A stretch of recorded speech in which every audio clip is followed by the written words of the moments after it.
So hi, one of the Good Noise Podcast. I'm Shane. I'm Glory. And we're here with... Rivals! What's up? I'm Kaylee Wolf. I'm a singer. I'm Mickett. I play the string guitar. I'm Josh. I play drums, and we're rivals. Hell yeah. And we're going to ask them some questions today. I'm going to start. So what inspired you guys to start the band, and what does the band name mean? Well, we got inspired to start the band when...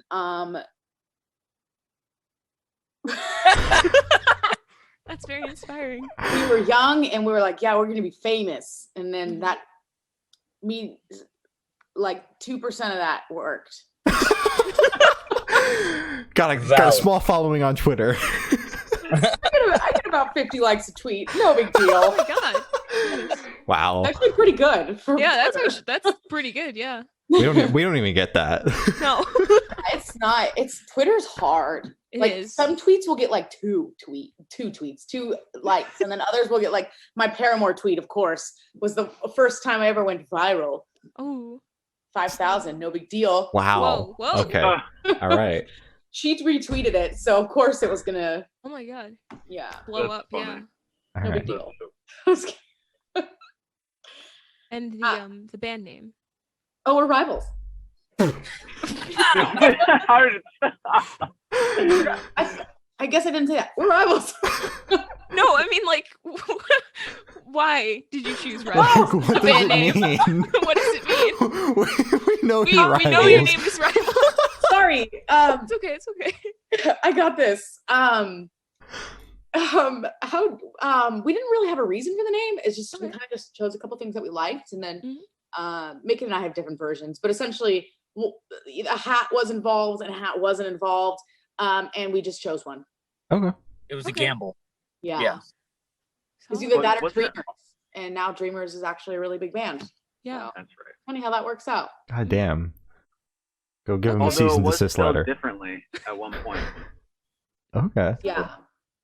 It was spelled differently at one point. It was rivals spelled out the way that it is now, and then at one point it was abbreviated to RVLF, which is somehow still kind of there, but not really. And then we switched it back now to the long format. Okay. Yeah, we're all Okay. above. Just whatever people feel like calling you. Yeah. Exactly. Yeah. That's All right. right. So congratulations on your newest release, Sad Looks Pretty on Me. How do you feel the response to the album so far? Take it? You want to go? One of y'all go? We're excited. I mean, with everything going on right now it's been One, been we looked at me. Sorry. it's been complicated. So it's been nice to exist again for a second. I feel like everybody like couldn't tour, couldn't do anything, so it all just kind of died out. And now we release something and people are like excited again, so we're excited again, and we hope soon that we can start playing music for everybody live. Oh yeah. Definitely. Yeah. All right. So you guys have a couple of features on this album, one with Elijah Witt and another with Dutch Melrose. How'd those come about? Well, Wit has sort of like in a way been like cheering us on from the beginning. Since we pretty much started as a band, Mhm. like pretty close. And so that one was just kind of like, this makes sense. Yeah. Yeah. And then Dutch, actually the first song that I ever made as an artist was with him. Mhm. Before Oh. Rivals. Mhm. Hopefully you never find it. It's awful. Oh. As was my pop days. And I guess I still am sort of in my pop days. Yeah. We're 360ing, no big deal. Never I'm really, ending Exactly. never really back, left. barely. Yeah. And it just made sense to have him on it. It was like 2 full circle features that like were really personal to us as a band, and then one for me. Yeah, So. that's awesome. Makes sense. All right. So what made you choose Lavenders as your lead single for this album? Oh. Oh, nice. It was like Lavenders has to be the single. Really? Yeah, it was him. I don't think that's I think actually. it also. I think that's a lie. I No, think I remember. Okay, We were, Josh, you go. You have things to say. yeah, I think I remember it was like we had like a selection of there was like a handful that we were looking at as being our first single, and I think there was like 4 songs that we were looking at as being our first single, and I think all of them ended up being singles eventually, Okay, put out. But I think the reason why we chose Lavenders was because we knew we had something to say visually and lyrically, and we wanted to do that the best way possible. And we felt that Lavenders audially was pushing us to that next level that we knew this record was going to be. Yeah. And then visually with the music video, hats off to Mickett and Mark and Cody Blue for making these with us. But we really wanted to push the visual aspect and the storytelling aspect too with the song.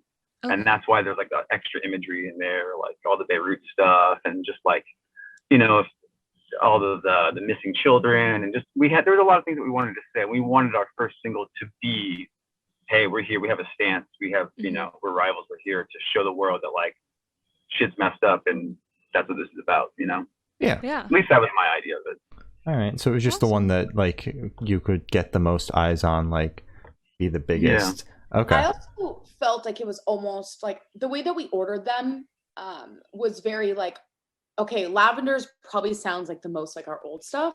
And I was like, okay, so let's like ease everybody in. Yeah. Especially since we have some songs that are like very much not like the old stuff. So then we did Lavenders, and then we did Fake Rich, which was like, people were like, what? Yeah, and it was a little switch up. Pretty on Me, which is like, okay, that's still pretty Rivals. And then it was like Strawberries, and everyone was like, what?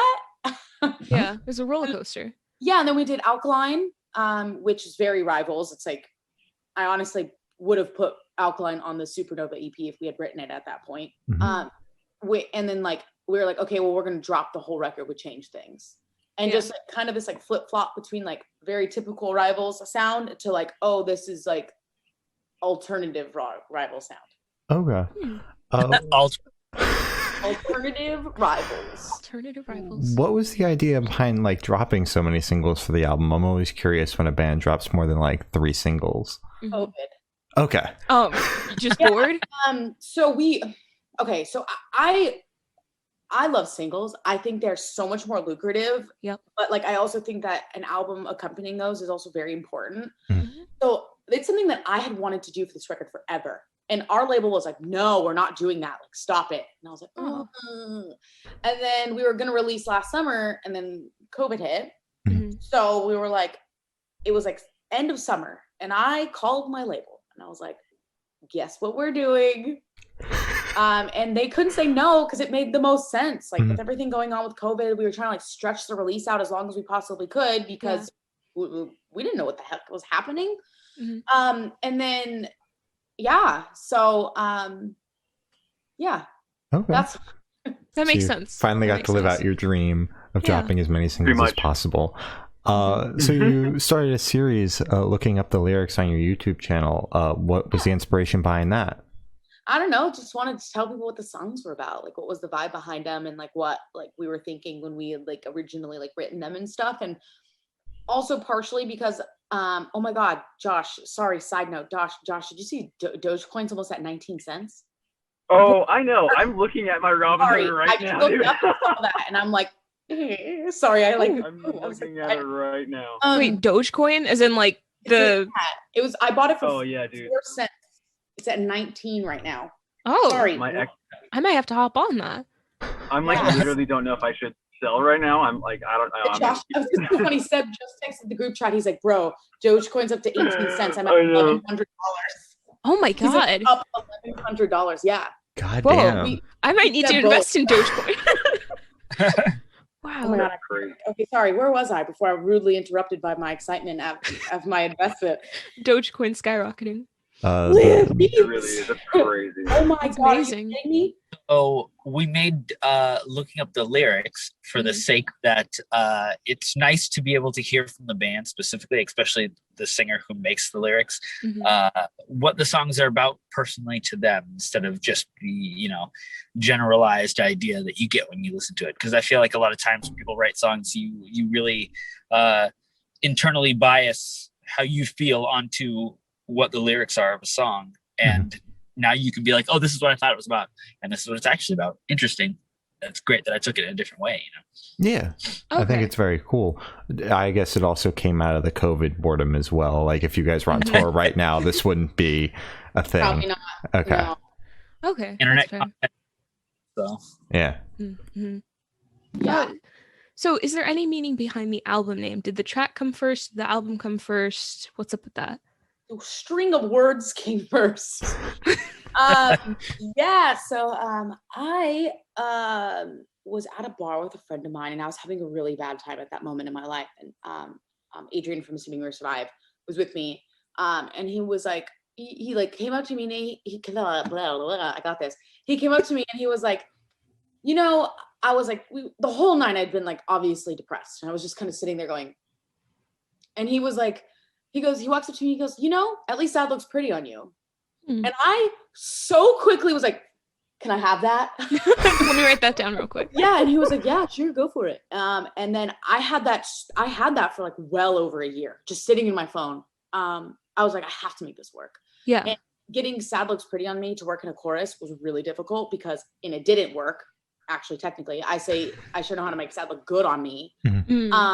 And then later in the chorus, in the last chorus, I'm like, you know, big, you know? Mm-hmm. That's how it came along. He said it one day and I was like, oh my God, that's like literally the most beautiful string of words put together ever. Yeah. And yeah, that's, you know. Good old Adrian. I miss him. Oh, Yeah. Adrian. You make it sound like he's dead. Oh. He's not. Okay, good. He's alive. I did get a little worried. I was like, oh, okay, well. That's great. Okay, good. Wait. So was the track first or the album first? Oh, like the song came first. The song came first. Yeah, I typically name our album off of something on the record. Like it's usually the song title. I don't like to do the whole random. Oh, random lyric. Yeah. All right. Okay. That's Makes fair. sense. So can you tell me a little bit about your writing process for this record? Sometimes we make random things up and then we all go into the studio and we go, how do we make this tight? I have a story for you guys. Okay. We wrote, I think we either wrote part of Alkaline or part of Lavenders, or might have been something else entirely. But remember, guys, when we were staying at a hotel, Cody was with us. We brought Cody's computer in. We were writing a song, and then a tornado hit. Yes. Huh? Yeah, we were in Oklahoma. Yeah. We wrote, it was when we wrote Drenched by the Water, which we never released. That's what it was. Yeah. Okay. We were like all excited. We're like, yeah, this is gonna be great. And then the siren started going off. We're like, what is that? Oh my God. They're like, yeah, just close the blinds in case the windows blow out so you don't get stuck by glass. And I was like, okay. Yeah. What's that gonna do? So we're like,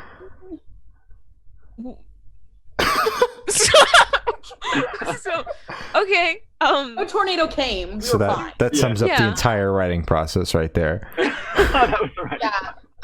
Lots of writing with XP. We've written both of our albums in garages. Actually, all of our music has been written in garages. All of it. I've recorded most of my vocals either in a garage or in a closet. Okay. I think we went to a studio one time to like re-record some stuff. Yeah. And I did like 5 songs in one day. Just God. That is impressive. I was like, it was crazy. But yeah, for the most part, it's like we go to John's, or like we'll like have some ideas, like some either like a guitar riff or like a bass riff. Like that's how Fake Rich started. Seb had like some random bass riff, and that was the whole song. And then for I'm trying to think. For Strawberries, it was like a Latin beat or whatever, right? Yeah. And then Are you listening? I already had the vocals written prior, which that's the first time that's ever happened. I've never written like that before. Yeah. It kind of random, just whatever comes when it comes and how it comes. Okay. Yeah. Okay. That's fair. Can you tell me where your headspace was while creating this album? Like 6 or 7 inches, maybe? Oh, God. About, I don't know, like maybe like cubic centimeters? I think you guys have to get the measuring tape out. Yeah. 9 cubits. Circumference, like 3. I just can't. Yeah. I think as a unit, like as a whole, a lot of it was just like, this record was harder for us, in my opinion, personally. I just think it took us a lot longer because we were touring, and then we would like come back, and then it was like this weird cycle of like trying to write songs, and it took a lot longer than expected. Mm-hmm. And then for me personally, this is like the first record I wrote. Well, we've only written 2, so this is the first record that I wrote that like I was actually genuinely happy, which was hard at first. It was really confusing to write like that because damn soul, I was like just in my early 20s. I was like massively depressed, and like I was just sad. And then this record, I mean, I'm still sad, but I had I'm older now. I have a little bit more grasp on who I am as a human being, and like I've like learned to accept and essentially like go of my depression and like accept that it is who I am. It's what I'm dealing with. And so it was like the first time I've actually written like a little bit on like a more happier side and not like I want to die. Yeah. So yeah, it was really weird. That was really weird for me. It's also ironic because the album title, as it at least said, looks pretty on me. So Yeah. I mean, I have my sad songs, so of course, Exactly. Yeah. gotta have it on every album. So what band or artist influence do you think you hear the most on this record? Elvis Presley. We never reference Miley Cyrus. I mean, Elvis Presley. Miley Cyrus. We referenced Lavenders for that song. Okay. We reference her a lot. Yeah. As you should. Yeah. And not even just like her pop. This is way before her like little pop, like rock record. Like her old pop stuff was like we referenced it a lot. I don't. We say like that. Oh, we like. Okay, so like when we like say for example, whenever we like think of bands, like okay, we like Bring Me the Horizon a lot. We like to use we like to go to them for maybe textures and ideas and sounds, but with their own versions. You know, same thing with like Architects and like. We love that band. We love listening to those dudes. But like, I'm sure that there's little influences from here and there coming in from like the drums and the guitar and bass world, you know. But I don't know. It's kind of hard to really like, because we pull from so many different things, and then at the same time, we collectively, you know, kind of feed off of each other's energy, especially in the studio. So everything just kind of shifts. You know, it starts with one idea, then it just kind of changes, you know. Yeah, snowballs, I guess. So you brought up Bring Me the Horizon and Architects, and you guys sound obviously nothing like them. Is that more from Right. like a production standpoint, or is that just something that you guys want to play like that? Whoa, wait a minute. We don't like that? Sebastian just showed up. Shane, I'll let why'd him you in. tell them? Oh, I thought we were a ripoff this whole time. Oh my god. Yeah, right. Just copy and paste, yeah. Oh, hey, Seb. Welcome to Oh, welcome. Oh, you popped in. There we go. Hello. You know, that's a good question. There's a lot of times we'll like start writing, so, like we'll reference a song. Like for example, we're writing right now and we referenced a song from The Lion King. Oh, what? Why? You just sometimes you just do those moments. Yeah. And they turn out cool and they just go. You just like start with an idea. You're like, I really like the emotion, like this song. Typically, I feel like we start with like tempo. That's like our number one. We're like, okay, well, we want to write something a little faster. So we'll be like 280, you know? Not really. Okay. Although it was 190 and then we dropped it down. There was one song we started at 190 and dropped it down. I remember. And we ended up having it. So kind of crazy is that like it seems like no matter what we go for, like even if we're just like, you know what, let's make a hardcore song and drop B, you know, at this like no matter what we go for, it still somehow ends up sounding like us. Yeah. Because that's Broken Home, or oh fuck, Are You Listening? Sorry, we changed the name like literally the last second. Are You Listening? It's in drop E. Okay. It's in drop. drop B. It's like low. Like we tried to do something heavy. Drop B. Sorry. Imagine. I know. That's low. That's the lowest we ever tuned ever. So it was definitely very different for us. Definitely. Wait, so you said that you changed like the song name last minute. Why did you change it? Because Broken Home's so cliche. It's like the most That's cliche valid. song title you could ever release. So yeah, I changed it. Literally, we were filming, looking up the lyrics, and I was like Broken Home, and I was like, I don't like that. Are you listening? I just picked the first line I looked at. Oh my god. I think that sounds much better. I mean, it does sound nice, so Yeah. all right, sure. So this one should be super, super fast. Off the top of your head, I want you to describe this album for new listeners in 3 words. All of you have to do it. It's the shit. Perfect. That's wonderful. Wonderful. That's one person. This is supposed to be fast. Yeah. Just like, yeah. Many words. Wait, can we curse I got it. Yeah. Yes. Sad as fuck. All Okay, right. that's good. That's good. Yeah, bitch, yeah. That's amazing. I love that. I love that so much. Avocado toast. Just Oh, two. That's all you okay. need. Oh, no. What? Is there any meaning behind Don't change avocado that. toast? No, it's avocado just toast Josh. is good. It's Okay. just It's avocado just toast. Josh. So good. All right. Solid. And now we've learned that Josh can't count words either. Avocado toast. That's all it is. I don't need 2 words to describe the record, not 3. So is that what the Worst. album tastes like to you then? Avocado toast? It's delicious. It's delicious. All right. There it Solid. is. It's delicious. Still 2. It's still 2. It is delicious. It's 2. Yeah, delicious. There you Very go. delicious. There we go. So you guys learned today Josh cannot count at all. No. Josh Um, plays drum. Yeah, he can't count at all. He's our drummer. Sometimes if you get him high enough, he can't talk either. No. If you don't get him high, he can't talk. Touche. Yeah. It's just constant struggle over there. So in that same train of thought with the avocado toast, is there a certain feeling you want listeners to have while going through the album? Euphoria. Avocado toast. So stupid. Oh, no, bye. Oh, I can bye. relate to that emotion. Avocado toast. I'm just gonna put you over here. I would That say, didn't work. Hopefulness. yeah. Okay. Actually, mine goes Believe in back. yourself. To the 3 words I said. I want them to feel like, yeah, bitch, yeah. Okay. All right. Empowerment. That's Okay. good. Okay. Sick. So you guys actually went on tour with the Red Jumpsuit Apparatus in 2018. What was that like, and how did that happen? Their drummer's our producer. Okay. Oh, well, that makes it easy. Yeah, That- the, Yeah, that's John Espy. the first run was a favor. And then the second one, like I guess we were just really cool, and they thought we didn't suck. So they were just like, we'll take you for the second one. And then they had a third run, and they were like, I don't want to change. And so we ended up doing like a whole year with them.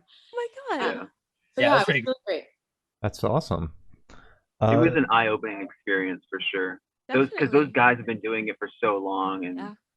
they're such humble people. And You definitely Honestly, I learned a look lot at- for him for sure. Mhm. yeah, I look at Ronnie as like Yoda in a lot of ways. Yeah, we interviewed him a while ago, and he's very soft-spoken, but like everything that comes out of his mouth is so like intelligent. Exactly. The- Yeah. Yeah. I was like, God damn, just keep on talking, man. I'm learning so much. Exactly. Literally. Yeah, Oh yeah, my we can't relate. God. Stop. We got avocado toast from you guys. That's what more can you ask for? That was so intelligent. I didn't laugh as much during the Red Jumpsuit Apparatus interview, I'll tell you that. Exactly. So where do you guys see the band in the next 5 years? Madison Square Garden. 3 nights in a row. 3 nights in a row. All right. All of us. That's been our answer since day one, literally. Our Every mantra. interview. If you watch any interview and that question is brought up, we all answer the exact same way. Okay. Amazing. I love that. All right. So for the last couple questions, we're actually gonna shift away from music, if that's okay with you guys. Love it. 6. So we're gonna go straight to death row. Boom. So if you're on death row, what would your last meal be with a drink? Dumplings with Thai iced tea. Oh, That was yo! so Oh my fast. god, we're almost the same thing. Really? Yeah, I'm oh my god, what do I say? Thai basil tofu, Thai basil tofu with taro boba tea. Yes. Oh my god. Yes. Love it. Yeah. Yellow curry. Ooh, yum. Yeah, that's good. Mm-hmm. Do you have a drink? For me, A drink? Yeah. Fucking Jameson. Okay. I'm getting lit. I'm gonna die tomorrow. Like, Why not? You know what I mean? Make it. What about you? Atlantic Ocean goblin shark. That way it would give me more time to figure out how to get out. Do you have a drink with that shark?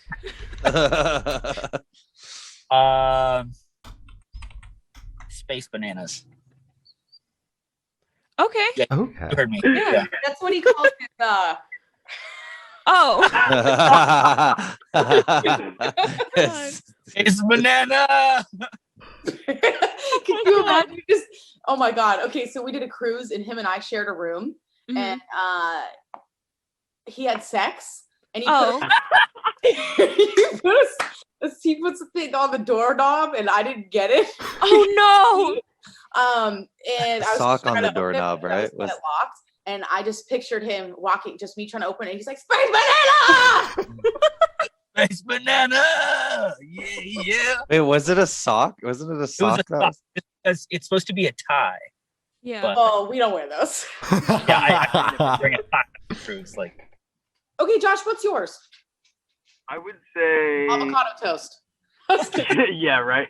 Avocado toast, sprinkled with Old Bay, and then with a fried egg on top. And then for my drink, bottomless mimosas, man. Just go out. Fuck it. All right. It's brunch day. He's getting white girl wasted. Hell right. Doggy. No. When I What's the die, dog's I name? just like vomit everything, and they have to clean it all up. That's the best part. This is Roshi. He likes to sit in my lap. I noticed. Oh, good boy. That's a good boy. So if you could live in one fiction world for a week, where would you live? Fictional World? Yes. Star Wars. Tatooine. Yeah, I was thinking that too. really? Or like Cowboy Bebop. Yo, my brother loves that. I got him the vinyl. Oh, nice. Yeah. Yeah, the soundtrack vinyl. He loves that Just show. be a farmer You boy. just go anywhere you want, whenever, and there's not like you can like just work, like Exactly, yeah. it's kind of sick. I'm torn between Dragon Ball Z World Mm-hmm. or make it, and you got me on this one. I think you can back me on this. What is Thor's? It's like that's not middle Asgard, but what's the okay? So yeah, either Dragon Ball Z World or Asgard. I think either one of those would be nice. Mm-hmm. Yeah, I think Asgard would be a really great choice. I'd just be like, all right, let's just get free food all the time and just party. Mm-hmm. Plus, you can travel. There's the rainbow thing. You can go to different places. Yeah, that's how I felt about Bebop. Mm-hmm. All right. Well, good choices. I love them, Mm-hmm. especially Bebop. Cowboy Bebop's amazing. I think we're the same person. I think so. So I have the honor of asking the last question. Every single person you've spoken to has actually said it is the most important question. What is your favorite color? Orange. Yellow. Orange, yellow, Matte pink. pink. Gunmetal gray. Matte pink. Oh, Matt. Yeah. Okay. All right. All solid answers. Good answers. So as Glory said, that's all the questions we have today. Is there anything that you guys would like to plug? Yes. Please listen to our new record, Sad Looks Pretty on Me. It's pretty cool. I think we did a really good job. We charted on Billboard. My As mom you should. Out. Yep. Actually, I put that in the chat that we charted on Billboard, and everyone's like, "Good job." And What? They didn't hype you up? It's like, you suck. Yeah. Family. God. No, but yeah. Listen to Sad Looks Pretty on Me. I hope you like it. I hope you enjoy it. We'll see you this fall on tour. All right. And if you like it, eat avocado toast. So Yeah. true. The Send them album. pictures of avocado toast. The album tastes like avocado toast. Hell yeah.